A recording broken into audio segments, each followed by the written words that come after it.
welcome to the Pulse Collective podcast. Hello, everyone. Welcome to today's episode of the Pulse Collective podcast. I'm your host, Shahrukh Ansari. I'm very, very excited to have our guest today, Dr. Wright. Dr. Wright's been in the industry for quite a while now, and I'm super excited to get kind of his insights on the industry. Pulse Collective podcast, again, we really go high level with founders, doctors, co-founders, and any business leaders, essentially, to be able to share with our audience stuff about strategy, things that are working currently in the industry and what's not, and opportunities that we're currently seeing and some gaps that are currently happening as well. So super excited to have you on, Dr. Wright. The floor is yours if you want to do a quick introduction. Sure. All right. Well, thank you for having me today. I look forward to being insight for some of the newer businesses that are looking to delve into this particular industry. It's super competitive. So I feel if you could take home one small tidbit from today, I hope it's helpful for you. So a little bit about me. I am a physician here. I don't know where we're broadcasting, but in the United States, we're right outside of New York City. And I started initially not necessarily going into medicine, but more the bench side of medicine and the research side of medicine, so not the bedside of medicine. So I do have a background in molecular genetics, proteomics, and biology, which kind of worked to foster me going into this industry, but at the same time seeing patients on a weekly basis. So a background undergrad, I did do some work at the University of Oxford in England. I was at Queen's College in Oxford, and then from there I did my background in molecular biology at Harvard University, and just in Cambridge, Massachusetts. From there, I decided that it was probably a better fit for me to be going into more with people. So I enjoy being with people more so than in research, because when you start naming your rats, it's time to get out. So, but anyway, now what happened was we started a few years ago. I was in private practice. We had some patients that were needing basically right on the edge of pharmaceutical or over the counter. And if you're aware, that is a very gray area as far as the FDA is concerned. And so we basically had started making products in the office that were right as close as you're going to get to a pharmaceutical grade without. We really just didn't want to involve the FDA in these things. And if you are starting a creams company or a cosmetic company or anything in that sector, you have to be careful with your labeling. So one of the things we started there in the office, and then as it grew, we got approached by some guys in business finance that I knew from back at Harvard that were in the Harvard Business School, and they said, do you want to make this a legitimate, real company, or do you want to continue with what you're doing? And no judgment if you want to continue it like it is, but we'd love to get on board with you. And that's what happened. And that was the birthplace of Sorevna. Now that was about 2020, and we all know what happened around the same time period. So we've been hit with an onslaught from COVID and everything else, but it actually worked out, as crazy as that sounds, because during COVID as a doctor, I wasn't seeing patients. So I had plenty of time to focus 100% on the development and the creation of what is modern day Sorevna. As far as what we were talking about a little earlier, Sorevna is it's interesting. It's a constantly evolving company. We started with extremity care, which is a niche products like for your feet and for your hands. Well, we started with feet, and then patients had asked me for hand creams, and then customers started saying, are you going to come out with hand products? So we started doing that. And if you are about to start a business, or you find this fascinating, this industry fascinating, it's really important you find a niche or something that sets you apart, because there's so much competition here.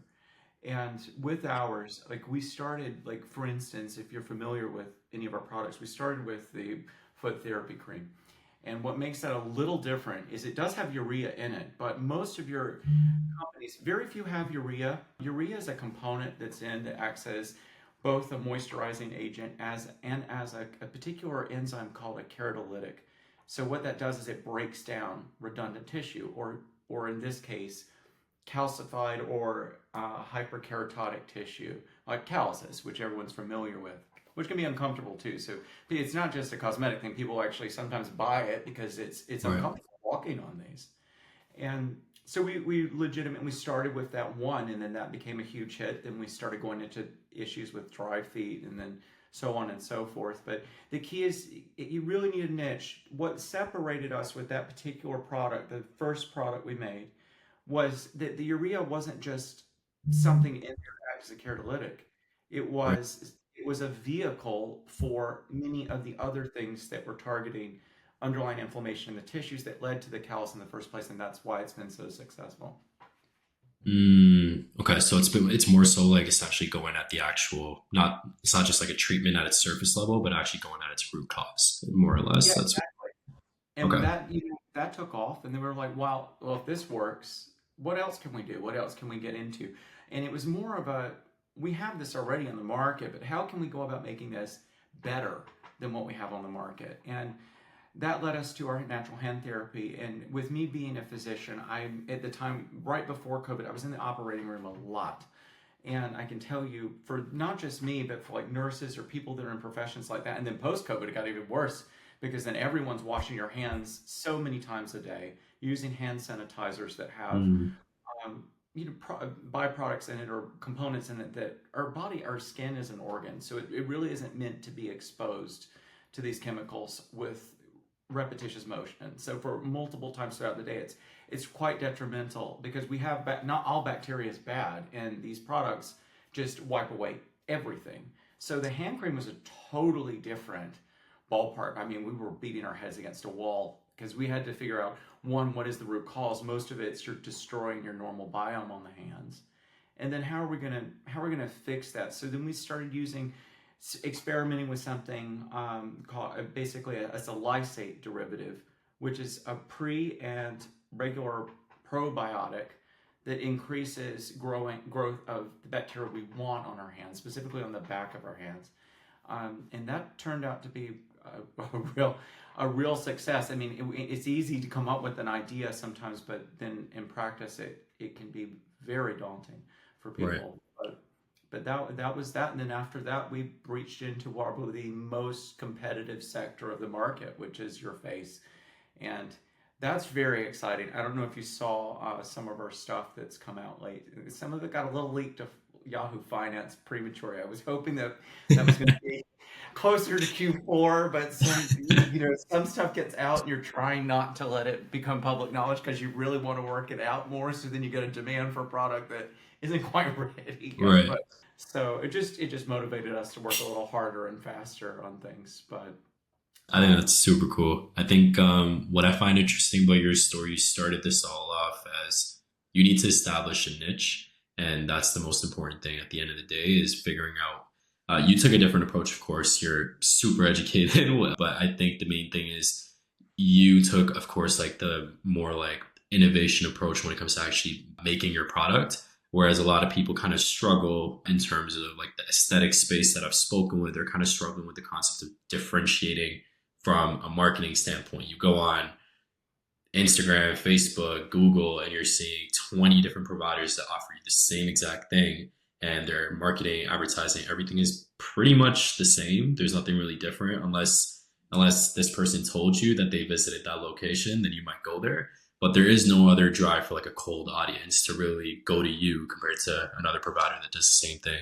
So I think in that particular situation, beyond just of course like some you mentioned Yahoo Finance leaking some of the information that you had, what is your kind of key way beyond just product development to actually differentiate from a marketing standpoint? that is where it gets very tricky. So initially we were talking about niche products, and that's what we did. We created we actually were in a niche to begin with, but just because you have a product that is in broad availability, like if you go to any local stores, I mean around here we have like Wegmans and ShopRite and everything, or CVS or the big ones, you're gonna see, like if you just go to the foot care section or the face section, you're gonna see multiple products.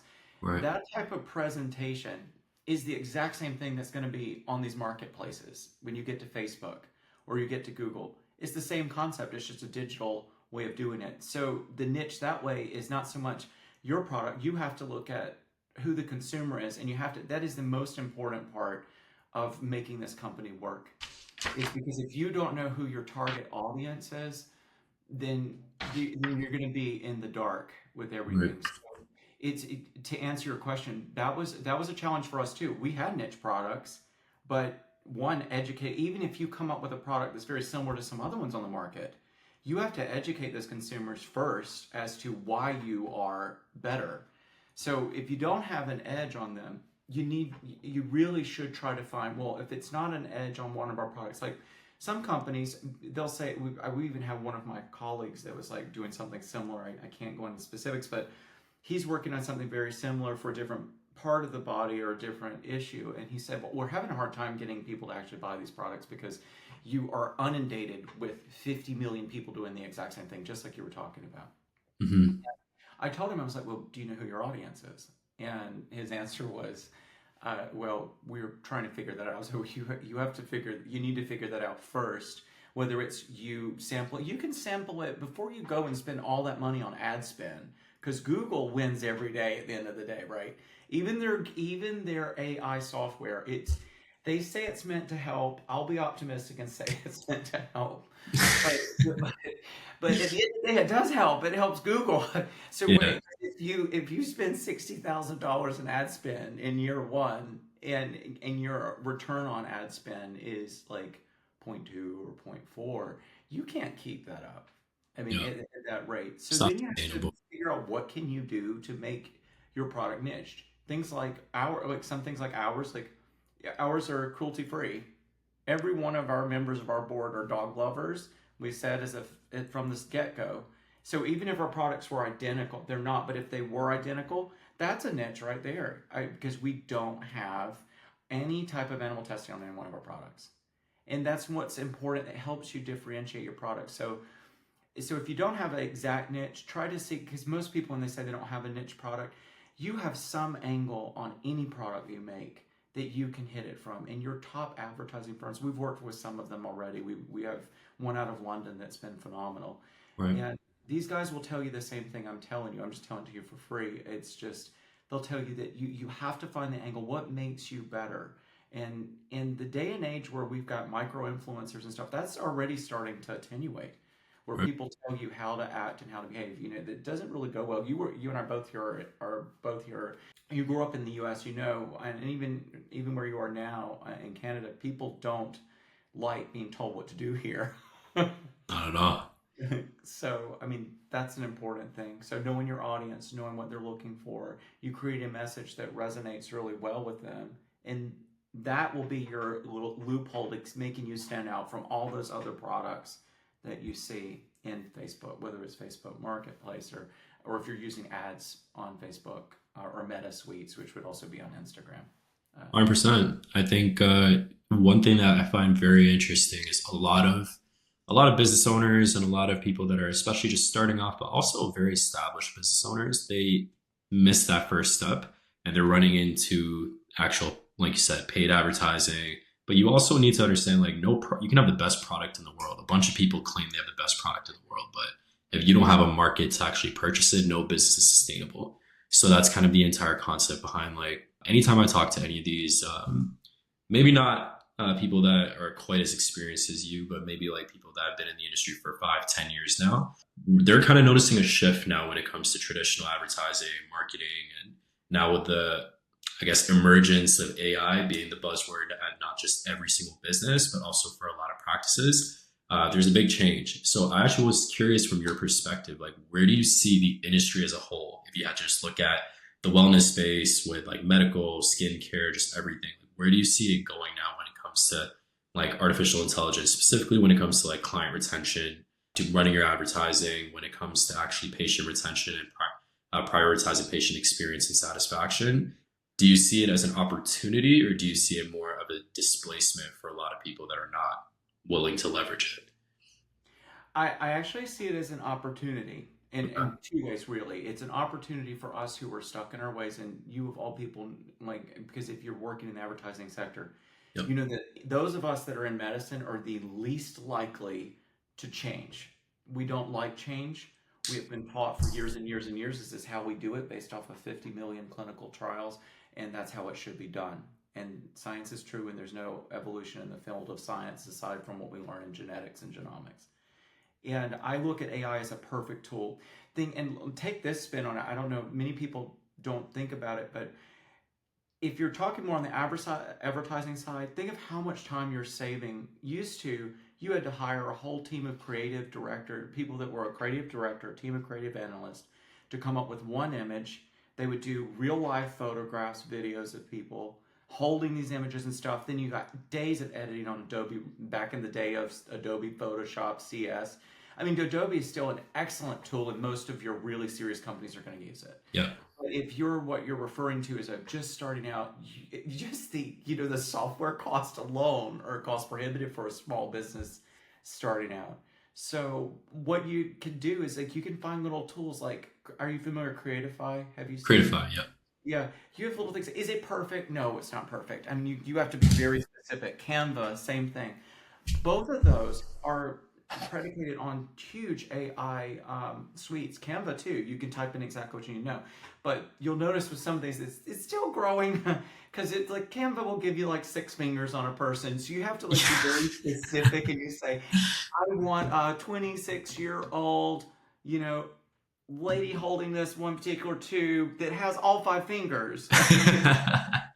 Are we?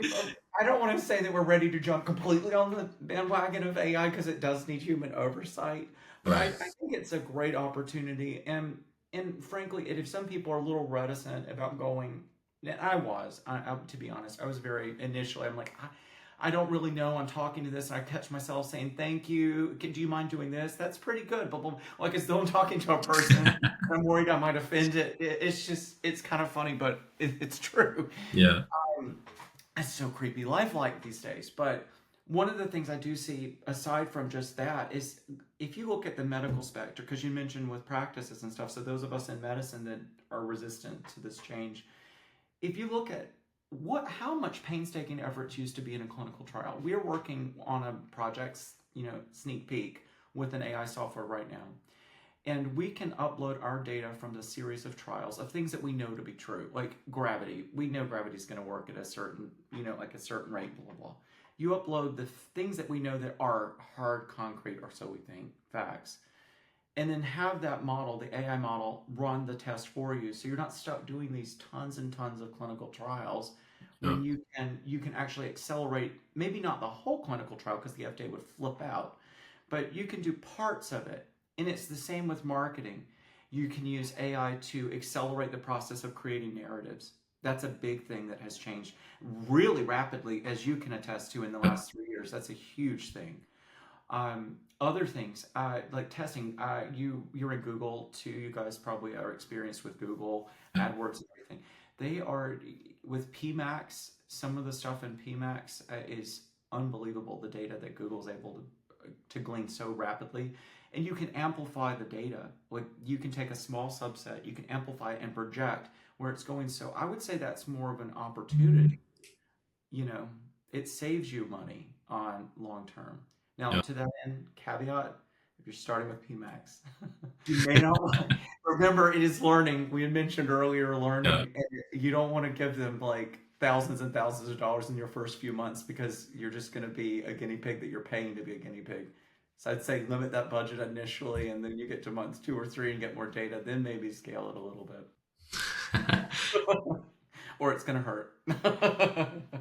I find it super, yeah, like honestly, like it's one of those things where you kind of know you have to embrace it, but at the same time, there's so much fear of the unknown behind like what it's going to do for everyone. I've seen people be early adopters, but completely regret that decision. And then I've seen people who are completely like just waiting to be the last ones there, but now they have that FOMO of like, being kind of left behind. So there is a fine line in terms of doing that. And I also see a lot of people doing like, we'll just put like patient client data into ChatGPT and just put that all in, and there's no real understanding of the security behind some of these things as well. So Right. that's another conversation we could have on another day. But I find it super interesting. If we're kind of lasering in on your particular clinic now and what you're doing, what do you see currently right now as like your biggest like driver, like in terms of what's driving your revenue? Is there a specific product that's driving it? Is there a specific customer segment that's driving it? And is there any red tape in terms of your operations right now that you're trying to automate or streamline to kind of take advantage of that? Yeah, so with us, some of our products, It depends on which product. You're going to have like one of ours is like a cuticle butter or cuticle cream. That goes, you see that resonating a lot better with that's a broader spectrum because you'll see that happening with 20-year-olds, 30-year-olds, 40-year-olds, all the way up. Right. The other ones like that, the foot cream that we make, that one is targeted towards callus production. Now, you can see that in like avid runners, very, very active crowds that are like big runners and stuff like that. They may develop them much younger, but that's such a small part of where we sell to. Our big, as you could imagine, is usually late 30s and up for those. The anti-aging face cream, you're not going to see that going like with low molecular weight, hyaluronic acid. You're not going to have a 26-year-old buying that. So it really helps you in the audience. Like if you are delving into the Google part of the AI of all this, you really should set your audience signals not to include that because you're just going to be wasting clicks. They may click click on the little image because it looks cool, Yeah. or something, but they're not. As serious buyers, you're going to see very, very low conversions with that segment. Yeah. And to that end, so most of the anti-aging stuff, naturally, common sense is going to be towards the older. And then a lot of our products, we hit them smack dab in the middle. And we hit, it's actually pretty much, the distribution is pretty much even. You get male, female distribution about the same for, especially the cow's products. I mean, whether it's because someone's doing it because they want to do it for themselves or whoever their partner is wanting them to do it for them. Yeah. But, I mean, that's some of what we see. As far as red tape, as you had ask about, but you have to be careful. Like if you're going into this sector of cosmetics and nutraceuticals, even that matter. I know a lot of people are getting into that now. You see commercials for that. Be very, very, very, very careful with the FDA side of things. People don't realize that. Like for instance, you can look on the back of a bottle and it could have, we'll just say an ingredient X. If you say in any of your advertising, you cannot use terms like prevent, you cannot use terms like treat. And even with seasoned advertising firms, you'd be surprised how many times I had to go in and correct them. Where I know they see so much, they'll write something like, it's great for treating calluses. No, we cannot say that. Because the second you do that, the little bots for the FDA find you and you're getting one of those nasty letters in the mail and it will kill you as a new business for that. So as far as red tape, I mean, they're there for a reason. They're supposed to be there, but sometimes people by accident like trigger a response that they weren't intending to do just by using the wrong verbiage or wordage on their ads. So I think that's really important, as well as like how you label your ads. If you have questions with that, you don't need a really expensive attorney or something like that for that. First, go on the FDA's website, and they even show you examples of how you should be labeling them, Yeah. because there's a fine line between something that is considered a over-the-counter product or something that's considered a cosmetic product. Yeah, no, for sure. That's actually a very good point. When it comes to any type of, so in my case particularly, like I come from more of like a technology background where I've worked at a couple different larger IT firms, and even just talking to a lot of the C-level executives at a lot of these larger companies, I'm noticing that everybody has the same type of concern when it comes to policy and regulation. And now AI has just added a new fold to that because now it's like you're leveraging these things. It goes back to the whole security aspect of it, but now it also goes back to the policy aspect of it and compliance. There's a bunch of layers that are involved. And I find it super, super interesting how you've been in this industry, of course, for a very long time. And this is one of those things that realistically is not going anywhere, whether somebody wants to embrace it or not. This is like the next biggest thing after the internet and like the .com era. And then once smartphones came out, like now we're in kind of like the AI era, as we like to call it. A lot of people that I actually talk to, they're essentially just looking at this as now the industry, especially when it comes to med spas, when it comes to wellness clinics, it's blowing up. Realistically, before it used to be this taboo kind of niche that it was just made for women, but now men are starting to embrace this a lot more when it comes to skincare and things like that. And realistically, it's only gonna expand even more. So it's one of those industries that's very, very, you're right, it's super competitive, but it's very rewarding as well from what we've seen. Yeah, and but yeah, I think that I think in general with the industry, it's overall positive because the more if you look at where we're projected, like as like towards an end note with everything, if you look at what the projections are And a freebie for everyone that watches your podcast, we pay for these projections. I can't give you the specifics, but I can tell you it looks very good for the future of the United States. We're on a U.S. and Europe both. There's a trend on an upward trend toward buying these products. And like you said, it used to be very relegated to a very small niche. It was more considered, and things are evolving now. Guys are going to do the same thing that girls do, and girls do the same thing guys do. So Yeah. as we broaden the base of consumers, you can expect a more of a demand for these products. So if people are getting a little disheartened, they've started putting things out there and they're worried the competition's really fierce. They need to remember that, as that will be your small silver lining, is remembering that you have more people buying this now than they used to, and you've got people are living longer now than they used to. Right. So it's as your consumer base grows, so does your demand. 100%. I think, yeah, this conversation has been, I've learned a lot. So usually what I like to do on these podcasts as well for myself is I'm talking to a bunch of owners when it comes to the wellness space as well. But it's different when you actually hear it from people that are actually living the day to day. And these are kind of like things that you guys are seeing. It educates my mind, I'm sure, as it will the other viewers as well, just on the direction that everything is really headed in. Because for myself, like we don't just like we're not just running like advertising campaigns, but if we're going to be doing, say, for example, like a chatbot for like somebody's website, or doing like an AI receptionist, or et cetera, so many things that you can implement as a business to kind of streamline. But the reality is that a lot of these processes, the first step is education before any processes come into play. And a lot of people right now don't have knowledge about those things. So I think the industry as a whole, honestly, is in a really good spot. And I genuinely think that this is going to be an opportunity now moving forward. Dr. Wright, like I think you hit the nail on the head when it comes to a lot of these things, and a lot of young entrepreneurs coming up now. I guess my last question to you would be, if there's one piece of advice that you can give them, like now that they're coming in, and now, of course, you've been here for a couple decades, but now if they're coming into this era where so many things are displacing and changing, they don't have a reputation or a name for themselves, what's one piece of advice that you would give to kind of get themselves going? My best advice, if I had to do it over again with many things, is your budget is so limited as a young entrepreneur going into this. And there are many people out there that are in various different sites that will promise the world to you in the advertising realm. And they cannot deliver on that. And they know that you aren't going to be able to go after them. They're not going to do anything to like L'Oreal Paris, although they're internal, their advertising is internal. But I would tell them, be very cautious with it.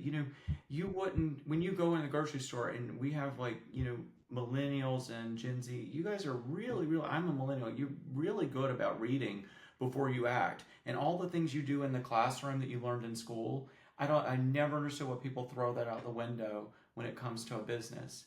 Exercise caution, go with your gut. If you get a weird specific, like a weird feeling about an interaction with someone, like when you're interviewing, like say like an area like with a Google advisor or something, then go with your gut. There's a reason. Your body's telling you something. Your brain's smarter than you think it is sometimes. Yeah. It picks up on social, like little social cues.